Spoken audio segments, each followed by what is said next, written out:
Recorded Books presents an unabridged recording of The Curious Incident of the Dog in the Nighttime by Mark Haddon, narrated by Jeff Woodman. This work is copyrighted 2003 by Mark Haddon. This recording is copyrighted 2003 by Recorded Books. Mark Haddon is an author, illustrator, and screenwriter who has written 15 books for children. He lives in Oxford, England. And now, The Curious Incident of the Dog in the Nighttime. Chapter 2.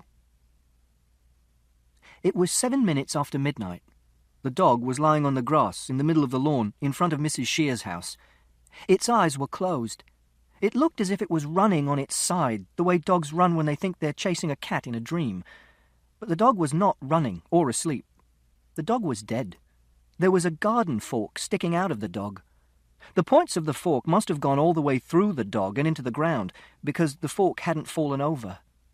I decided that the dog was probably killed with the fork, because I couldn't see any other wounds in the dog, and I do not think you would stick a garden fork into a dog after it had died for some other reason, like cancer, for example, or a road accident. But I couldn't be certain about this. I went through Mrs. Shear's gate, closing it behind me. I walked onto her lawn and knelt beside the dog. I put my hand on the muzzle of the dog. It was still warm. The dog was called Wellington.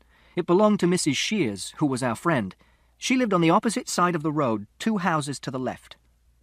Wellington was a poodle, not one of the small poodles that have hairstyles, but a big poodle. It had curly black fur, but when you got close, you could see that the skin underneath the fur was a very pale yellow, like chicken. I stroked Wellington and wondered who had killed him and why. Chapter 3. My name is Christopher John Francis Boone. I know all the countries of the world and their capital cities, and every prime number up to 7,507. 8 years ago, when I first met Siobhan, she drew a picture of a face, and I knew that it was a sad face. Sad is what I felt when I found the dead dog. Then she drew a picture of another face, and I knew that it was a happy face. Happy is what I feel when I'm reading about the Apollo space missions, or when I'm still awake at 3 a.m. or 4 a.m. in the morning, and I can walk up and down the street and pretend that I am the only person in the whole world. Then she drew some pictures of some other sorts of faces, but I was unable to say what kind of faces they were. So I got Siobhan to draw lots of these faces on a piece of paper and write down next to them exactly what they meant. I kept the piece of paper in my pocket and took it out when I didn't understand what someone was saying. But it was very difficult to decide which of the diagrams was most like the face they were making, because people's faces move very quickly. So I tore the piece of paper up and threw it away. And now, if I don't know what someone is saying, I ask them what they mean, or I walk away. Chapter 5. I pulled the fork out of the dog and lifted him into my arms and hugged him. He was leaking blood from the fork holes. I like dogs. You always know what a dog is thinking. It has 4 moods: happy, sad, cross, and concentrating. Also, dogs are faithful, and they do not tell lies because they cannot talk. I had been hugging the dog for 4 minutes when I heard screaming. I looked up and saw Mrs. Shears running towards me from the patio. She was wearing pyjamas and a housecoat. Her toenails were painted bright pink, and she had no shoes on. She was shouting, "What in fuck's name have you done to my dog?" I do not like people shouting at me. It makes me scared that they're going to hit me or touch me, and I don't know what's going to happen. "Let go of the dog," she shouted. "Let go of the fucking dog, for Christ's sake!" I put the dog down on the lawn and moved back 2 meters. She bent down. I thought she was going to pick the dog up herself, but she didn't. Perhaps she noticed how much blood there was and didn't want to get dirty. Instead, she started screaming again. I put my hands over my ears and closed my eyes and rolled forward till I was hunched up with my forehead pressed into the grass. The grass was wet and cold. It was nice. Chapter 7. This is a murder mystery novel. Siobhan said I should write something I would want to read myself. Mostly I read books about science and maths. I do not like proper novels. In proper novels, people say things like, I am veined with iron, with silver, and with streaks of common mud. I cannot contract into the firm fist which those clench who do not depend on stimulus. I found this book in the library in town when Mother took me into town once. What does this mean? I don't know. Nor does Father. Nor do Siobhan or Mr. Jevons. I've asked them. Siobhan has long blonde hair and wears glasses which are made of green plastic, and Mr. Jevons smells of soap and wears brown shoes that have approximately 60 tiny circular holes in each of them. But I do like murder mystery novels, so I am writing a murder mystery novel. In a murder mystery novel, someone has to work out who the murderer is and then catch them. It's a puzzle. If it's a good puzzle, you can sometimes work out the answer before the end of the book. Siobhan said that the book should begin with something to grab people's attention. That's why I started with the dog. I also started with the dog because it happened to me, and I find it hard to imagine things which did not happen to me. Siobhan read the first page and said that it was different. She put this word into inverted commas by making the wiggly quotation sign with her first and second fingers. She said that it was usually people who were killed in murder mystery novels. I said that 2 dogs were killed in The Hound of the Baskervilles, the hound itself and James Mortimer's spaniel, but Siobhan said they weren't the victims of the murder, Sir Charles Baskerville was. She said that this was because readers cared more about people than dogs, so if a person was killed in the book, readers would want to carry on reading.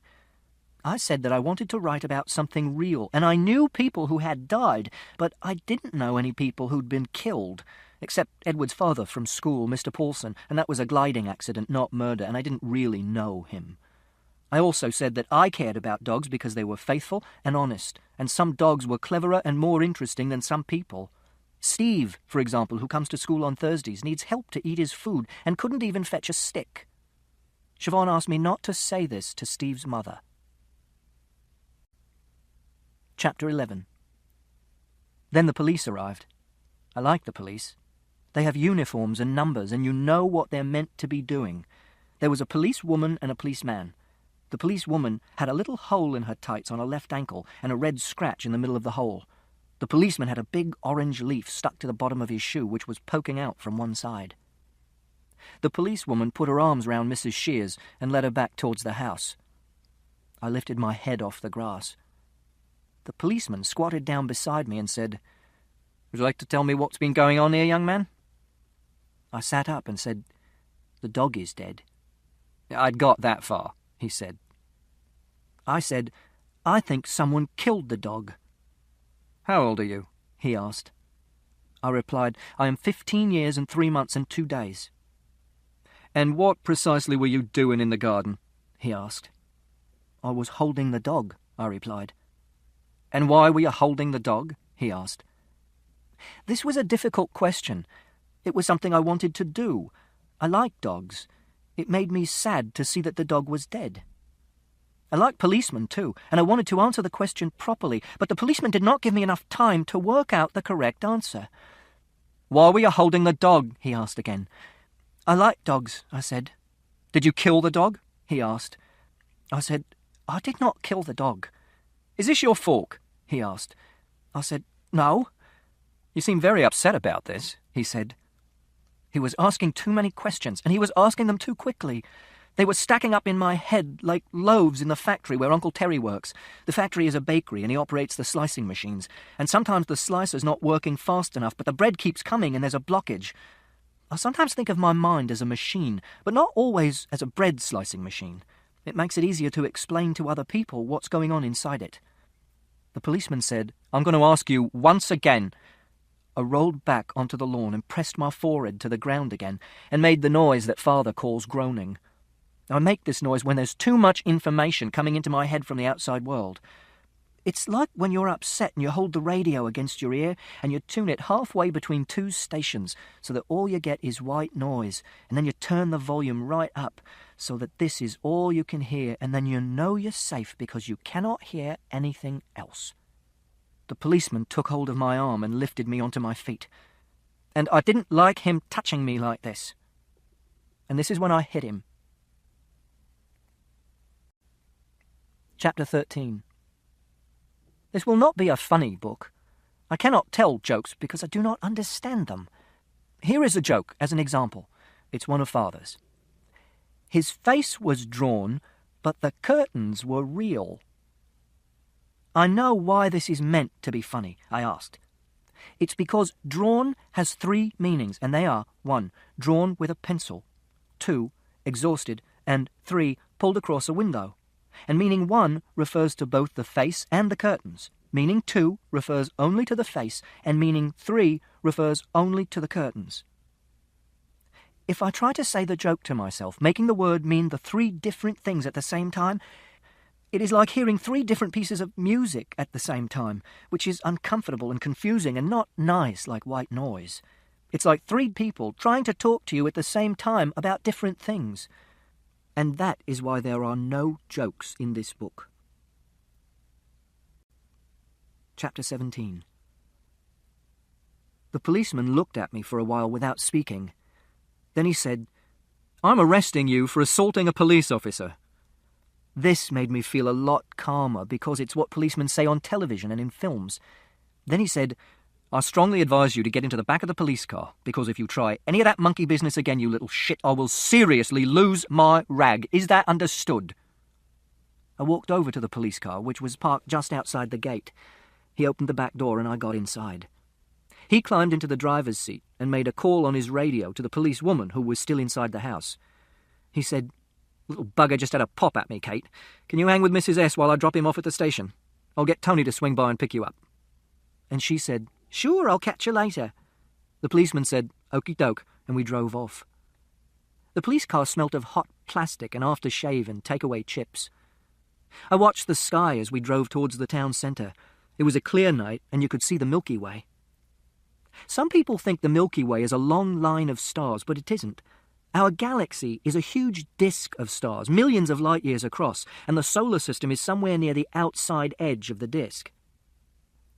When you look in one direction, at 90 degrees to the disk, you don't see many stars. But when you look in another direction, you see lots more stars, because you're looking into the main body of the galaxy, and because the galaxy is a disk, you see a stripe of stars. And then I thought about how, for a long time, scientists were puzzled by the fact that the sky is dark at night, even though there are billions of stars in the universe, and there must be stars in every direction you look, so that the sky should be full of starlight, because there's very little in the way to stop the light reaching Earth. Then they worked out that the universe was expanding, that the stars were all rushing away from one another after the Big Bang, and that the further the stars were away from us, the faster they were moving, some of them nearly as fast as the speed of light, which was why their light never reached us. I like this fact. It's something you can work out in your own mind just by looking at the sky above your head at night and thinking, without having to ask anyone. And when the universe has finished exploding, all the stars will slow down like a ball that has been thrown into the air, and they'll come to a halt, and they'll all begin to fall towards the center of the universe again. And then there'll be nothing to stop us seeing all the stars in the world, because they'll all be moving towards us, gradually faster and faster, and we'll know that the world is going to end soon, because when we look up into the sky at night, there will be no darkness, just the blazing light of billions and billions of stars, all falling. Except that no one will see this because there'll be no people left on Earth to see it. They'll probably have become extinct by then. And even if there are people still in existence, they will not see it because the light will be so bright and hot that everyone will be burnt to death, even if they live in tunnels. Chapter 19. Chapters in books are usually given the cardinal numbers 1, 2, 3, 4, 5, 6, and so on. But I've decided to give my chapters prime numbers, 2, 3, 5, 7, 11, and 13, and so on, because I like prime numbers. This is how you work out what prime numbers are. First, you write down all the positive whole numbers in the world. Then, you take away all the numbers that are multiples of 2. Then, you take away all the numbers that are multiples of 3. Then you take away all the numbers that are multiples of 4 and 5 and 6 and 7 and so on. The numbers that are left are the prime numbers. The rule for working out prime numbers is really simple, but no one has ever worked out a simple formula for telling you whether a very big number is a prime number, or what the next one will be. If a number is really, really big, it can take a computer years to work out whether it's a prime number. Prime numbers are useful for writing codes, and in America they're classed as military material, and if you find one over 100 digits long, you have to tell the CIA, and they buy it off you for $10,000. But it wouldn't be a very good way of making a living. Prime numbers are what's left when you've taken all the patterns away. I think prime numbers are like life. They're very logical, but you could never work out the rules, even if you spent all your time thinking about them. Chapter 23. When I got to the police station, they made me take the laces out of my shoes and empty my pockets at the front desk, in case I had anything in them that I could use to kill myself, or escape, or attack a policeman with. The sergeant behind the desk had very hairy hands, and he had bitten his nails so much that they had bled. This is what I had in my pockets. 1. A Swiss Army knife with 13 attachments, including a wire stripper and a saw and a toothpick and tweezers. 2. A piece of string. 3. A piece of a wooden puzzle. 4. 3 pellets of rat food for Toby, my rat. 5. £1.47. This was made up of a £1 coin, a 20p coin, 2 10p coins, a 5p coin, and a 2p coin. 6. A red paperclip. 7. A key for the front door. I was also wearing my watch, and they wanted me to leave this at the desk as well, but I said that I needed to keep my watch on because I needed to know exactly what time it was, and when they tried to take it off me I screamed, so they let me keep it on. They asked me if I had any family. I said I did. They asked me who my family was. I said it was father, but mother was dead. And I said it was also Uncle Terry, but he was in Sunderland, and he was father's brother. And it was my grandparents too, but 3 of them were dead, and Grandma Burton was in a home because she had senile dementia and thought that I was someone on television.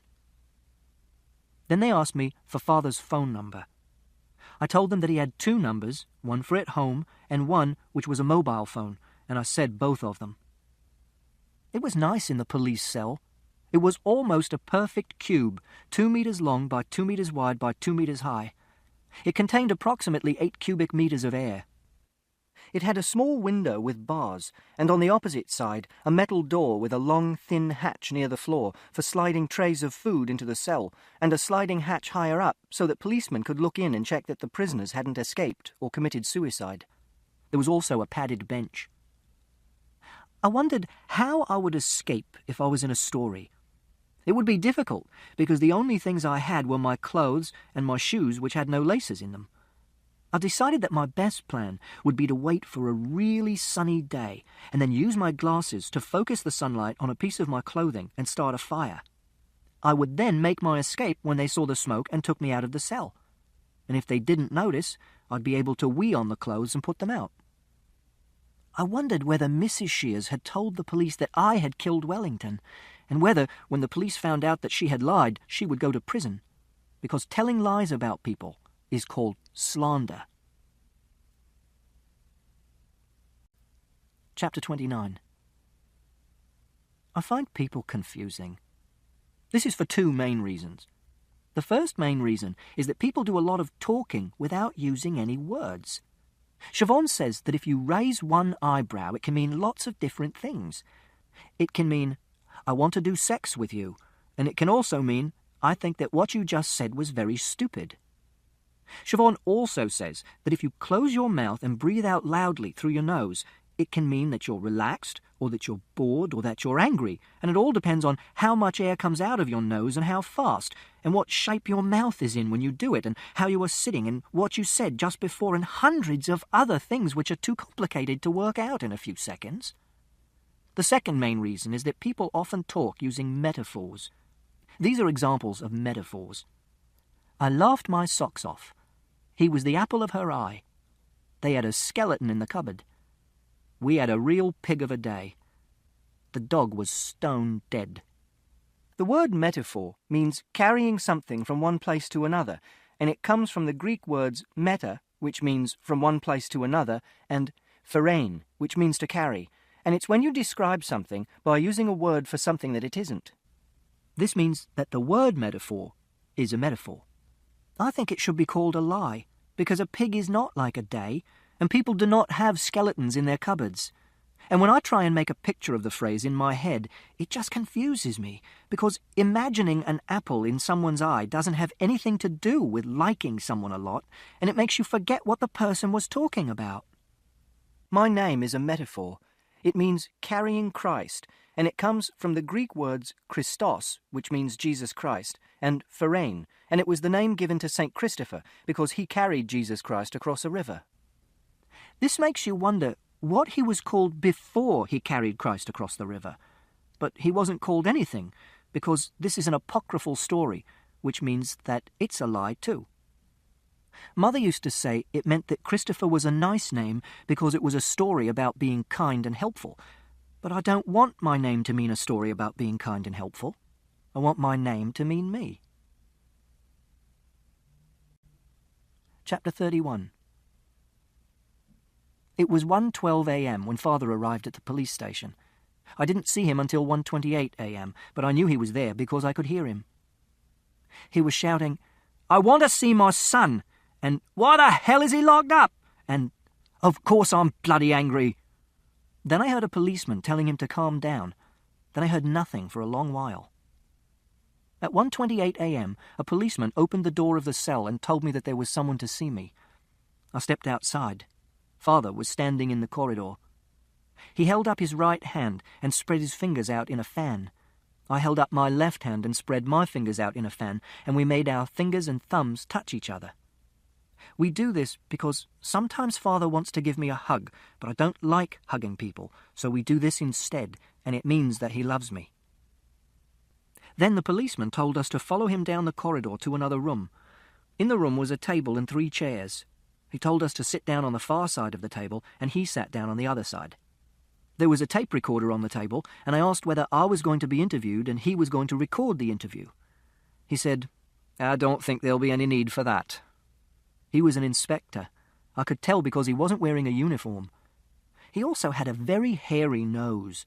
It looked as if there were 2 very small mice hiding in his nostrils. This is not a metaphor, it's a simile, which means that it really did look like there were 2 very small mice hiding in his nostrils. And if you make a picture in your head of a man with 2 very small mice hiding in his nostrils, you'll know what the police inspector looked like. And a simile is not a lie, unless it's a bad simile. He said, "I've spoken to your father and he says that you didn't mean to hit the policeman." I didn't say anything because this wasn't a question. He said, "Did you mean to hit the policeman?" I said, "Yes." He squeezed his face and said, "But you didn't mean to hurt the policeman." I thought about this and said, "No, I didn't mean to hurt the policeman. I just wanted him to stop touching me." Then he said, "You know that it's wrong to hit a policeman, don't you?" I said, "I do." He was quiet for a few seconds. Then he asked, "Did you kill the dog, Christopher?" I said, "I didn't kill the dog." He said, "Do you know that it's wrong to lie to a policeman and that you can get into a very great deal of trouble if you do?" I said, "Yes." He said, "So, do you know who killed the dog?" I said, "No." He said, "Are you telling the truth?" I said, "Yes, I always tell the truth." And he said, "Right, I'm going to give you a caution." I asked, "Is that going to be on a piece of paper, like a certificate I can keep?" He replied, "No. A caution means that we're going to keep a record of what you did, that you hit a policeman, but that it was an accident, and that you didn't mean to hurt the policeman." I said, "But it wasn't an accident." And Father said, "Christopher, please." The policeman closed his mouth and breathed out loudly through his nose and said, "If you get into any more trouble, we'll take out this record and see that you've been given a caution, and we will take things much more seriously. Do you understand what I'm saying?" I said that I understood. Then he said that we could go, and he stood up and opened the door, and we walked out into the corridor and back to the front desk, where I picked up my Swiss Army knife and my piece of string and the piece of the wooden puzzle and the 3 pellets of rat food for Toby and my £1.47p and the paperclip and my front door key, which were all in a little plastic bag, and we went out to Father's car, which was parked outside, and we drove home. Chapter 37. I don't tell lies. Mother used to say that this was because I was a good person, but it's not because I'm a good person. It's because I can't tell lies. Mother was a small person who smelt nice, and she sometimes wore a fleece with a zip down the front, which was pink, and it had a tiny label which said Berghaus on the left bosom. A lie is when you say something happened which didn't happen. But there is only ever one thing which happened at a particular time and a particular place, and there are an infinite number of things which didn't happen at that time and at that place.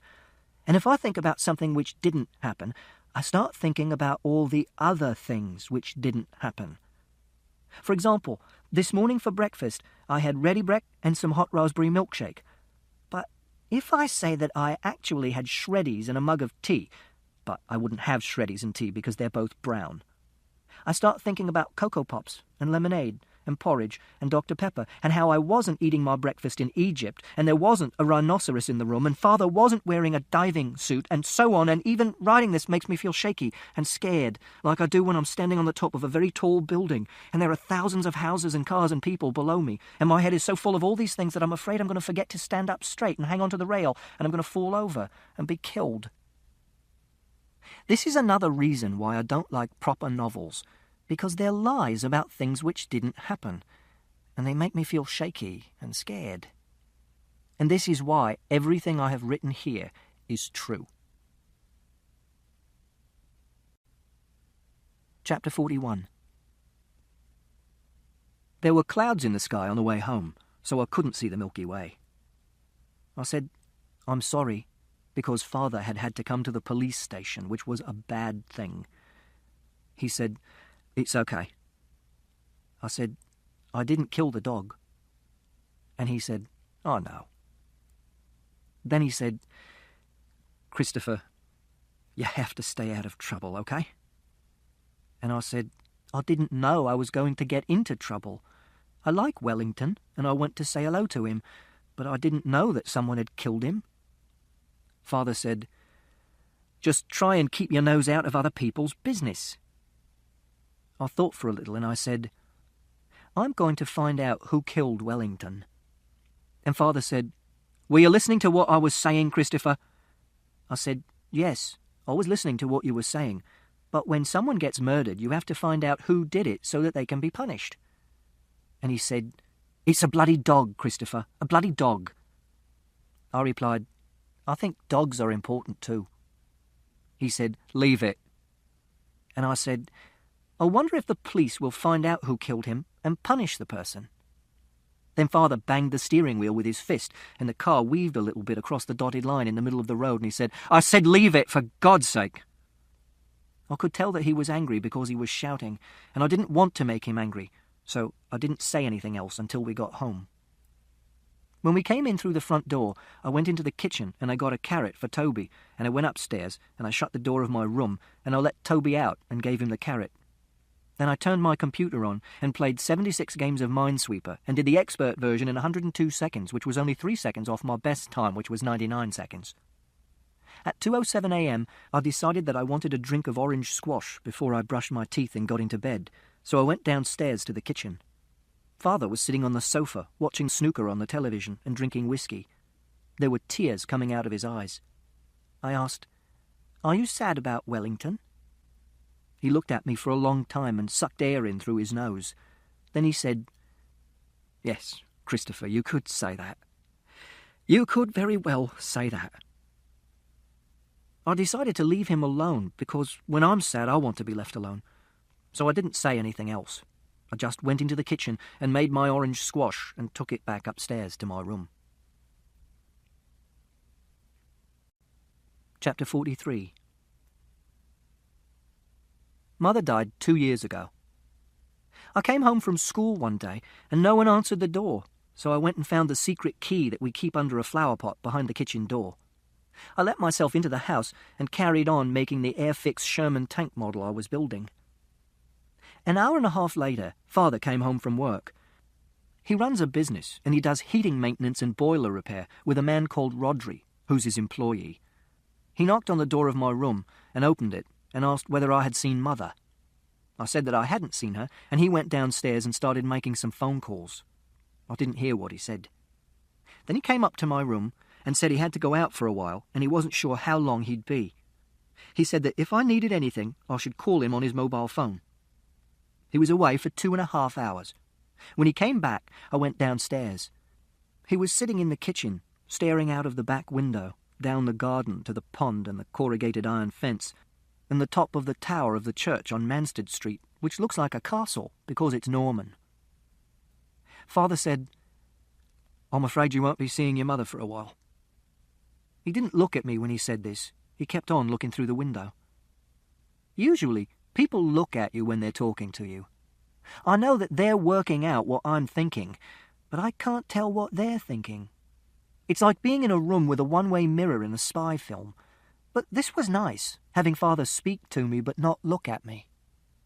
I said, "Why not?" He waited for a very long time. Then he said, "Your mother has had to go into hospital." "Can we visit her?" I asked, because I like hospitals. I like the uniforms and the machines. Father said, "No." I said, "Why can't we?" And he said, "She needs rest. She needs to be on her own." I asked, "Is it a psychiatric hospital?" And Father said, "No, it's an ordinary hospital. She has a problem with her heart." I said, "We'll need to take food to her," because I knew that food in hospital was not very good. David from school, he went into hospital to have an operation on his leg to make his calf muscle longer so that he could walk better, and he hated the food, so his mother used to take meals in every day. Father waited a long time again and said, "I'll take some into her during the day when you're at school, and I'll give it to the doctors and they can give it to your mum, okay?" I said, "But you can't cook." Father put his hands over his face and said, "Christopher, look, I'll buy some ready-made stuff from Marks and Spencer's and take those in. She likes those." I said I would make her a get-well card, because that's what you do for people when they're in hospital.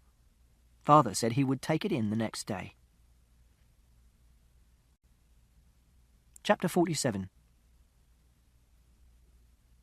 In the bus on the way to school next morning, we passed 4 red cars in a row, which meant that it was a good day, so I decided not to be sad about Wellington. Mr. Jevons, the psychologist at the school, once asked me why 4 red cars in a row made it a good day, and 3 red cars in a row made it a quite good day, and 5 red cars in a row made it a super good day, and why 4 yellow cars in a row made it a black day, which is a day when I don't speak to anyone, and sit on my own reading books, and don't eat my lunch, and take no risks. He said that I was clearly a very logical person, so he was surprised that I should think like this, because it wasn't very logical. I said that I liked things to be in a nice order, and one way of things being in a nice order was to be logical, especially if those things were numbers or an argument. But there were other ways of putting things in a nice order, and that was why I had good days and black days. And I said that some people who worked in an office came out of their house in the morning and saw that the sun was shining and it made them feel happy, or they saw that it was raining and it made them feel sad, but the only difference was the weather. And if they worked in an office, the weather didn't have anything to do with whether they had a good day or a bad day. I said that when Father got up in the morning, he always put his trousers on before he put his socks on.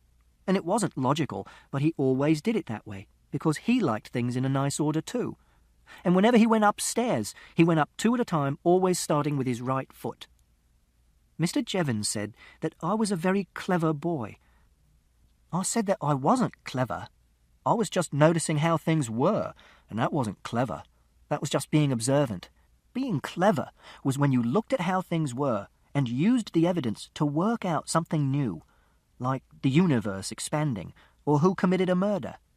Or if you see someone's name and you give each letter a value from 1 to 26, A equals 1, B equals 2, etc., and you add the numbers up in your head and you find that it makes a prime number, like Jesus Christ, 151, or Scooby-Doo, 113, or Sherlock Holmes, 163, or Dr. Watson, 167.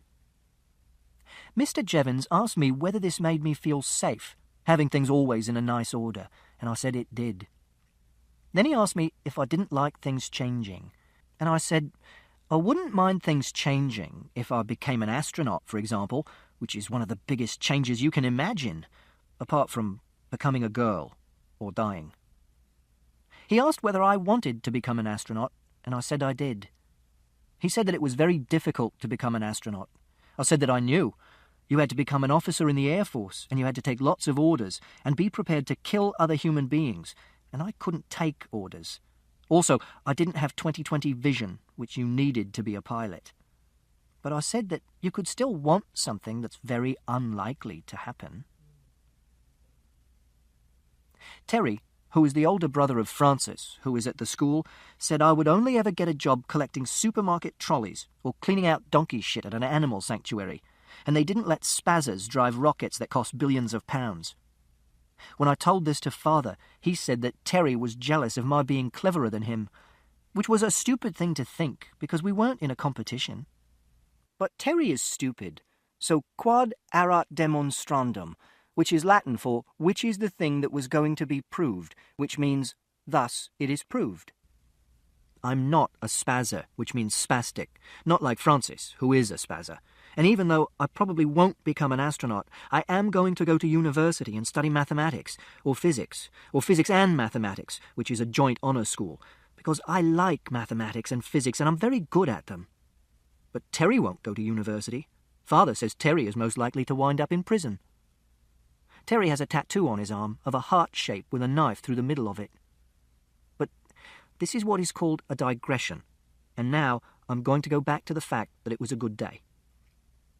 Because it was a good day, I decided that I would try and find out who killed Wellington, because a good day is a day for projects and planning things. When I said this to Siobhan, she said, "Well, we're meant to be writing stories today, so why don't you write about finding Wellington and going to the police station?" And that's when I started writing this. And Siobhan said that she'd help with the spelling and the grammar and the footnotes. Chapter 53. Mother died 2 weeks later. I hadn't been into hospital to see her, but Father had taken in lots of food from Marks and Spencer's. He said that she'd been looking okay and seemed to be getting better. She had sent me lots of love and had my get well card on the table beside her bed. Father said that she liked it very much. The card had pictures of cars on the front. I did it with Mrs. Peters at school, who does art, and it was a lino cut, which is when you draw a picture on a piece of lino, and Mrs. Peters cuts round the picture with a Stanley knife, and then you put ink on the lino and press it onto the paper, which is why all the cars looked the same, because I did one car and pressed it onto the paper 9 times. And it was Mrs. Peters' idea to do lots of cars, which I liked, and I coloured all the cars in with red paint to make it a super, super good day for Mother. Father said that she died of a heart attack, and it wasn't expected. I said, "What kind of heart attack?" because I was surprised. Mother was only 38 years old, and heart attacks usually happen to older people, and Mother was very active and rode a bicycle and ate food which was healthy and high in fibre and low in saturated fat, like chicken and vegetables and muesli. Father said that he didn't know what kind of heart attack she had, and now wasn't the moment to be asking questions like that. I said that it was probably an aneurysm. A heart attack is when some of the muscles in the heart stop getting blood and die. There are 2 main types of heart attack. The first is an embolism. That's when a blood clot blocks one of the blood vessels taking blood to the muscles in the heart. And you can stop this happening by taking aspirin and eating fish, which is why Eskimos don't get this sort of heart attack, because they eat fish and fish stops their blood clotting. But if they cut themselves badly, they can bleed to death. But an aneurysm is when a blood vessel breaks and the blood doesn't get to the heart muscles because it's leaking. And some people get aneurysms just because there's a weak bit in their blood vessels, like Mrs. Hardesty, who lived at number 72 in our street, who had a weak bit in the blood vessels in her neck and died just because she turned her head round to reverse her car into a parking space. On the other hand, it could have been an embolism, because your blood clots much more easily when you're lying down for a long time, like when you're in hospital. Father said, "I'm sorry, Christopher. I'm really sorry. but it wasn't his fault. Then Mrs. Shears came over and cooked supper for us, and she was wearing sandals and jeans and a T-shirt which had the words windsurf and Corfu and a picture of a windsurfer on it. And Father was sitting down, and she stood next to him and held his head against her bosoms and said, "Come on, Ed, we're going to get you through this." And then she made us spaghetti and tomato sauce. And after dinner she played Scrabble with me, and I beat her 247 points to 134. Chapter 59. I decided that I was going to find out who killed Wellington, even though Father had told me to stay out of other people's business. This is because I don't always do what I'm told. And this is because when people tell you what to do, it's usually confusing and doesn't make sense. For example, people often say, "Be quiet," but they don't tell you how long to be quiet for. Or you see a sign which says, "Keep off the grass," but it should say, "Keep off the grass around this sign," or "Keep off all the grass in this park," because there's lots of grass you are allowed to walk on. Also, people break rules all the time. For example, Father often drives over 30 in a 30-mile-per-hour zone, and sometimes he drives when he's been drinking, and often he doesn't wear his seatbelt when he's driving his van. And in the Bible it says, "Thou shalt not kill," but there were the Crusades, and 2 World Wars, and the Gulf War, and there were Christians killing people in all of them. Also, I don't know what Father means when he says, "Stay out of other people's business," because I don't know what he means by other people's business, because I do lots of things with other people, at school and in the shop and on the bus, and his job is going into other people's houses and fixing their boilers and their heating, and all of these things are other people's business. Siobhan understands. When she tells me not to do something, she tells me exactly what it is that I am not allowed to do, and I like this. For example, she once said, "You must never punch Sarah or hit her in any way, Christopher, even if she hits you first. If she does hit you again, move away from her and stand still and count from 1 to 50. Then come and tell me what she's done, or tell one of the other members of the staff what she's done." Or, for example, she once said, "If you want to go on the swings and there are already people on the swings, you must never push them off.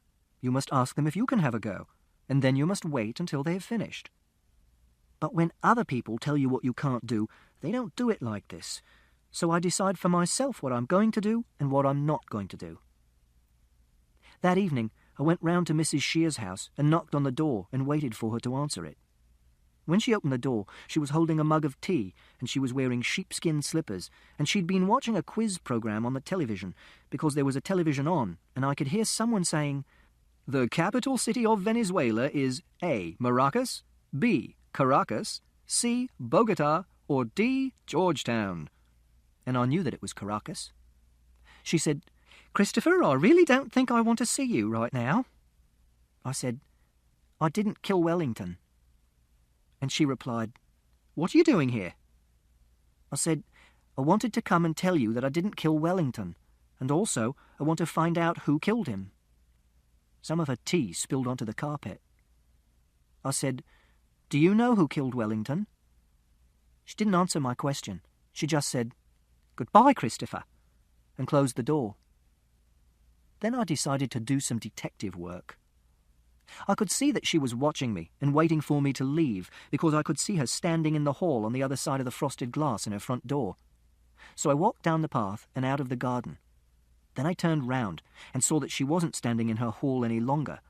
I made sure that there was no one watching and climbed over the wall and walked down the side of the house into her back garden to the shed where she kept all her gardening tools. The shed was locked with a padlock, and I couldn't go inside, so I walked round to the window in the side. Then I had some good luck. When I looked through the window, I could see a fork that looked exactly the same as the fork that had been sticking out of Wellington. It was lying on the bench by the window, and it had been cleaned because there was no blood on the spikes. I could see some other tools as well, a spade and a rake, and one of those long clippers people use for cutting branches which are too high to reach. And they all had the same green plastic handles, like the fork. This meant that the fork belonged to Mrs. Shears. Either that, or it was a red herring, which is a clue which makes you come to a wrong conclusion, or something which looks like a clue, but isn't. I wondered if Mrs. Shears had killed Wellington herself. But if she had killed Wellington herself, why did she come out of the house shouting, "What in fuck's name have you done to my dog?" I thought that Mrs. Shears probably didn't kill Wellington. But whoever had killed him had probably killed him with Mrs. Shears' fork. And the shed was locked. This meant that it was someone who had the key to Mrs. Shears' shed, or that she had left it unlocked, or that she had left her fork lying around in the garden. I heard a noise and turned round and saw Mrs. Shears standing on the lawn looking at me. I said, "I came to see if the fork was in the shed."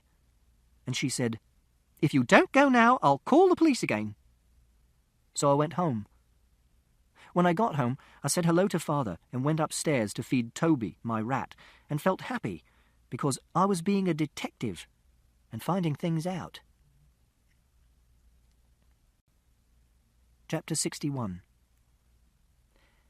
Mrs. Forbes at school said that when Mother died, she had gone to heaven. That was because Mrs. Forbes is very old and she believes in heaven.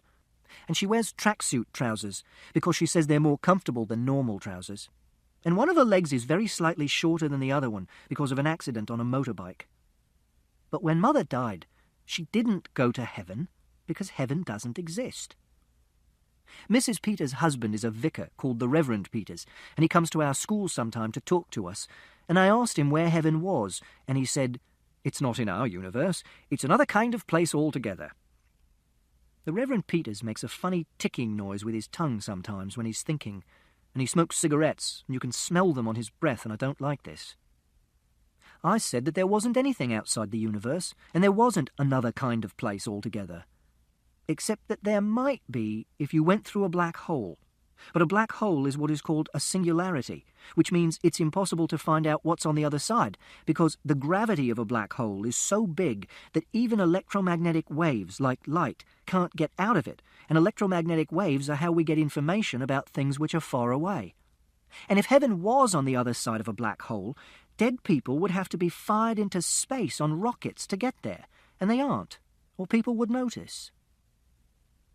I think people believe in heaven because they don't like to think of the idea of dying, because they want to carry on living, and they don't like the idea that other people will move into their house and put their things into the rubbish. The Reverend Peters said, "Well, when I say that heaven is outside the universe, it's really just a manner of speaking. I suppose what it really means is that they're with God." And I replied, "But where is God?" And the Reverend Peters said that we should talk about this on another day when he had more time. What actually happens when you die is that your brain stops working and your body rots, like Rabbit did when he died, and we buried him in the earth at the bottom of the garden. And all his molecules were broken down into other molecules, and they went into the earth and were eaten by worms and went into the plants. And if we go and dig in the same place in 10 years, there'll be nothing except his skeleton left. And in 1,000 years, even his skeleton will be gone. But that's all right, because he's a part of the flowers and the apple tree and the hawthorn bush now. When people die, they're sometimes put into coffins, which means that they don't mix with the earth for a very long time, until the wood of the coffin rots. But Mother was cremated. This means that she was put into a coffin and burnt and ground up and turned into ash and smoke. I don't know what happens to the ash, and I couldn't ask at the crematorium because I didn't go to the funeral. But the smoke goes out of the chimney and into the air, and sometimes I look up into the sky and I think that there are molecules of Mother up there, or in the clouds over Africa, or the Antarctic, or coming down as rain in the rainforests in Brazil, or in snow somewhere. Chapter 67. The next day was Saturday, and there's not much to do on a Saturday unless Father takes me out somewhere on an outing, to the boating lake or to the garden centre. But on this Saturday, England were playing Romania at football, which meant that we weren't going to go on an outing because Father wanted to watch the match on the television. So I decided to do some more detection on my own. I decided that I would go and ask some of the other people who lived in our street if they had seen anyone killing Wellington, or whether they had seen anything strange happening in the street on Thursday night. Talking to strangers is not something I usually do. I don't like talking to strangers.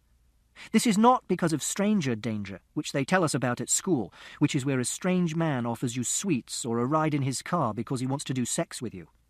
I'm not worried about that. If a strange man touched me, I'd hit him, and I can hit people very hard. For example, when I punched Sarah because she had pulled my hair, I knocked her unconscious, and she had a concussion, and they had to take her to the accident and emergency department at the hospital. And also, I always have my Swiss Army knife in my pocket, and it has a saw blade which could cut a man's fingers off. I don't like strangers because I don't like people I've never met before. They're hard to understand. It's like being in France, which is where we went on holiday sometimes when Mother was alive, to camp.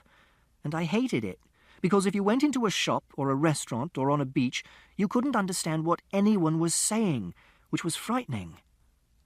It takes me a long time to get used to people I don't know. For example, when there's a new member of staff at school, I don't talk to them for weeks and weeks. I just watch them until I know that they're safe. Then I ask them questions about themselves, like whether they have pets, and what's their favourite colour, and what do they know about the Apollo space missions.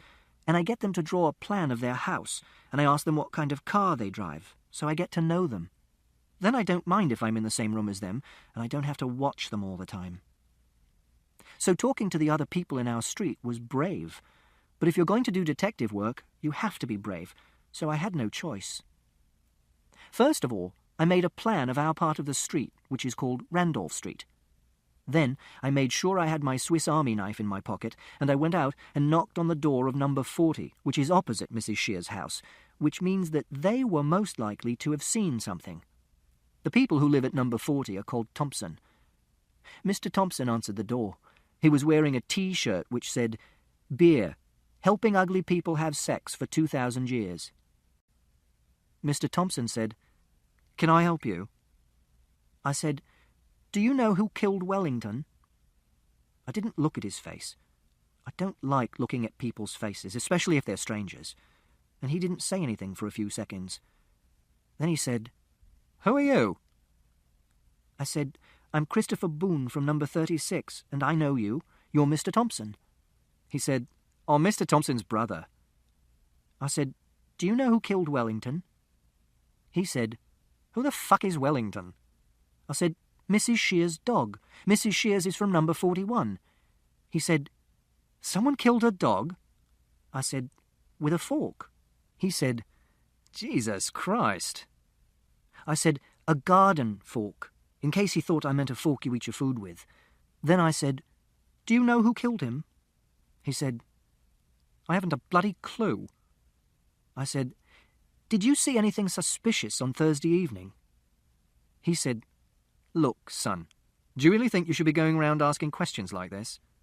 And I said, "Yes, because I want to find out who killed Wellington, and I'm writing a book about it."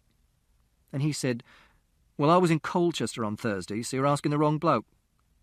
I said, "Thank you," and I walked away. There was no answer at house number 42. I had seen the people who lived at house number 44, but I didn't know what their names were. They were black people, and they were a man and a lady with 2 children, a boy and a girl. The lady answered the door. She was wearing boots which looked like army boots, and there were 5 bracelets made out of a silver-coloured metal on her wrist, and they made a jangling noise. She said, "It's Christopher, isn't it?" I said that it was, and I asked her if she knew who killed Wellington. She knew who Wellington was, so I didn't have to explain, and she had heard about him being killed. I asked if she had seen anything suspicious on Thursday evening, which might be a clue. She said, "Like what?" And I said, "Like strangers, or like the sound of people arguing." But she said she hadn't. And then I decided to do what is called trying a different tack, and I asked her whether she knew of anyone who might want to make Mrs. Shears sad. And she said, "Perhaps you should be talking to your father about this." And I explained that I couldn't ask my father because the investigation was a secret, because he had told me to stay out of other people's business. She said, "Well, maybe he has a point, Christopher."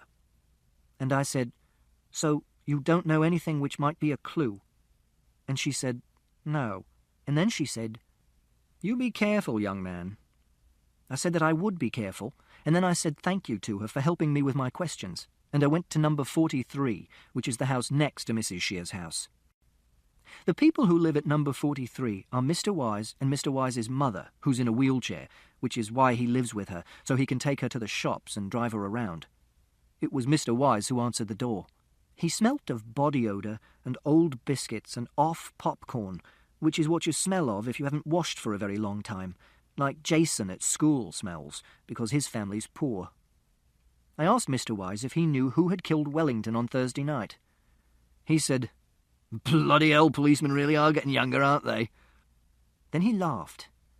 I don't like people laughing at me, so I turned and walked away. I didn't knock at the door of number 38, which is the house next to our house, because the people there take drugs, and Father says that I should never talk to them, so I don't. And they play loud music at night, and they make me scared sometimes when I see them in the street, and it's not really their house. Then I noticed that the old lady who lives at number 39, which is on the other side of Mrs. Shear's house, was in her front garden, cutting her hedge with an electric hedge trimmer. Her name is Mrs. Alexander. She has a dog. It's a dachshund, so she was probably a good person because she liked dogs. But the dog wasn't in the garden with her, it was inside the house.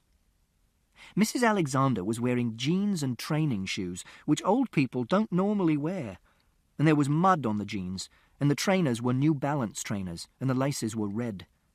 I went up to Mrs. Alexander and said, "Do you know anything about Wellington being killed?"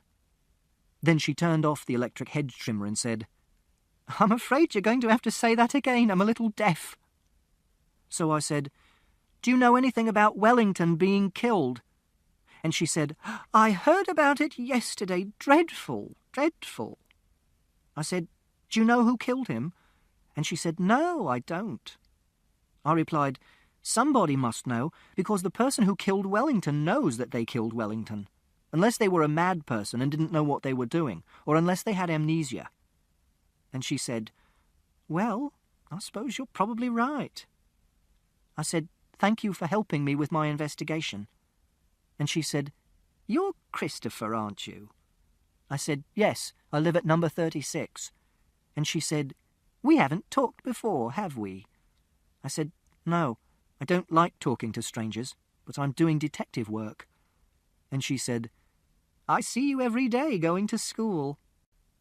I didn't reply to this. And she said, "It's very nice of you to come and say hello."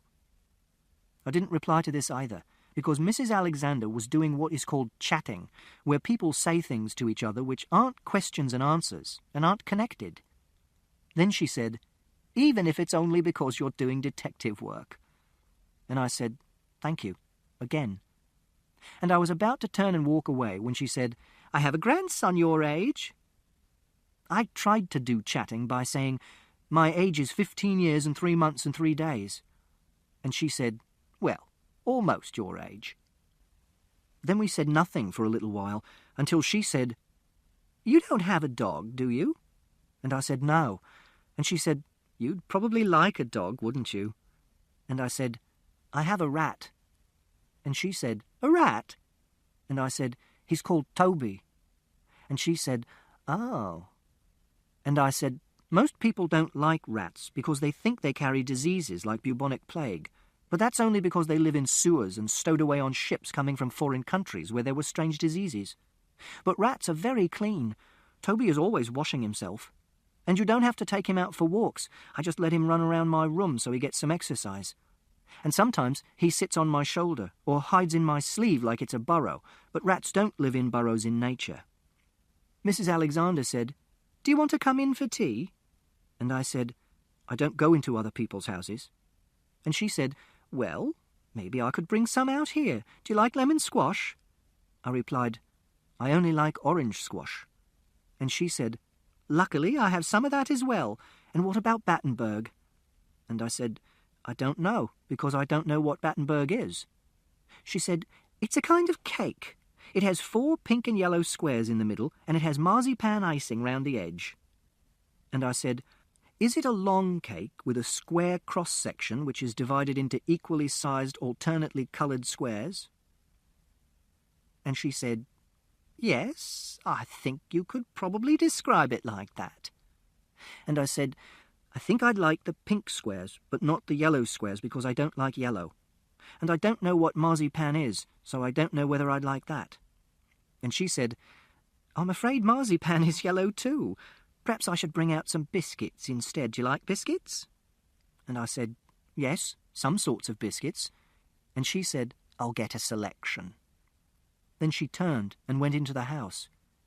She moved very slowly because she was an old lady, and she was inside the house for more than 6 minutes, and I began to get nervous because I didn't know what she was doing in the house. I didn't know her well enough to know whether she was telling the truth about getting orange squash and Battenberg cake, and I thought she might be ringing the police, and then I'd get into much more serious trouble because of the caution. So I walked away. And as I was crossing the street, I had a stroke of inspiration about who might have killed Wellington. I was imagining a chain of reasoning inside my head, which was like this. 1. Why would you kill a dog? A. Because you hated the dog. B. Because you were mad. C. Because you wanted to make Mrs. Shears upset. 2. I didn't know anyone who hated Wellington, so if it was A, it was probably a stranger. 3. I didn't know any mad people, so if it was B, it was also probably a stranger. 4. Most murders are committed by someone who is known to the victim. In fact, you're most likely to be murdered by a member of your own family on Christmas Day. This is a fact. Wellington was therefore most likely to have been killed by someone known to him. 5. If it was C, I only knew one person who didn't like Mrs. Shears, and that was Mr. Shears, who knew Wellington very well indeed. This meant that Mr. Shears was my prime suspect. Mr. Shears used to be married to Mrs. Shears, and they lived together until 2 years ago. Then Mr. Shears left and didn't come back. This was why Mrs. Shears came over and did lots of cooking for us after Mother died, because she didn't have to cook for Mr. Shears anymore, and she didn't have to stay at home and be his wife. And also, Father said that she needed company and didn't want to be on her own. And sometimes Mrs. Shears stayed overnight at our house, and I liked it when she did, because she made things tidy, and she arranged the jars and pans and tins in order of their height on the shelves in the kitchen, and she always made their labels face outwards, and she put the knives and forks and spoons in the correct compartments in the cutlery drawer. But she smoked cigarettes, and she said lots of things I didn't understand. For example, I'm going to hit the hay, and it's brass monkeys out there, and let's rustle up some tucker. And I didn't like it when she said things like that, because I didn't know what she meant. And I don't know why Mr. Shears left Mrs. Shears, because nobody told me. But when you get married, it's because you want to live together and have children. And if you get married in a church, you have to promise that you'll stay together until death do us part. And if you don't want to live together, you have to get divorced. And this is because one of you has done sex with somebody else, or because you're having arguments and you hate each other and you don't want to live in the same house anymore and have children. And Mr. Shears didn't want to live in the same house as Mrs. Shears anymore, so he probably hated her, and he might have come back and killed her dog to make her sad. I decided to try and find out more about Mr. Shears. Chapter 71. All the other children at my school are stupid, except that I'm not meant to call them stupid, even though this is what they are. I'm meant to say that they have learning difficulties, or that they have special needs. But this is stupid, because everyone has learning difficulties, because learning to speak French or understanding relativity is difficult. And also, everyone has special needs, like Father, who has to carry a little packet of artificial sweetening tablets around with him to put in his coffee to stop him getting fat, or Mrs. Peters, who wears a beige-coloured hearing aid, or Siobhan, who has glasses so thick that they give you a headache if you borrow them, and none of these people are special needs, even if they have special needs. But Siobhan said we have to use those words, because people used to call children like the children at school spaz and crip and mong, which were nasty words. But that's stupid too, because sometimes the children from the school down the road see us in the street when we're getting off the bus and they shout, "Special needs, special needs." But I don't take any notice, because I don't listen to what other people say, and only sticks and stones can break my bones, and I have my Swiss Army knife. If they hit me, and if I kill them, it will be self-defense, and I won't go to prison. I am going to prove that I'm not stupid. Next month, I'm going to take my A-level in maths, and I'm going to get an A grade. No one has ever taken an A-level at our school before, and the headmistress, Mrs. Gascoigne, didn't want me to take it at first. She said they didn't have the facilities to let us sit A-levels. But Father had an argument with Mrs. Gascoigne, and he got really cross. Mrs. Gascoigne said they didn't want to treat me differently from everyone else in school, because then everyone would want to be treated differently, and it would set a precedent. And I could always do my A-levels later, at 18. I was sitting in Mrs. Gascoigne's office with Father when she said these things, and Father said, "Christopher is getting a crap enough deal already, don't you think, without you shitting on him from a great height as well? Jesus, this is the only thing he's really good at." Then Mrs. Gascoigne said that she and Father should talk about this at some later point on their own, but Father asked her whether she wanted to say things she was embarrassed to say in front of me, and she said no, so he said, "Say them now, then." And she said that if I sat an A-level, I would have to have a member of staff looking after me on my own in a separate room. And Father said he'd pay someone £50 to do it after school, and he wasn't going to take no for an answer. And she said she'd go away and think about it. And the next week she rang Father at home and told him that I could take the A-level and the Reverend Peters would be what is called the invigilator. And after I've taken A-level maths, I'm going to take A-level further maths and physics, and then I can go to university. There's not a university in our town, which is Swindon, because it's a small place. So we'll have to move to another town where there is a university, because I don't want to live on my own, or in a house with other students. But that'll be all right, because Father wants to move to a different town as well. He sometimes says things like, "We've got to get out of this town, kiddo." And sometimes he says, "Swindon is the arsehole of the world." Then, when I've got a degree in maths or physics, or maths and physics, I'll be able to get a job and earn lots of money, and I'll be able to pay someone who can look after me and cook my meals and wash my clothes. Or I'll get a lady to marry me and be my wife, and she can look after me so I can have company and not be on my own. This ends Disc 1.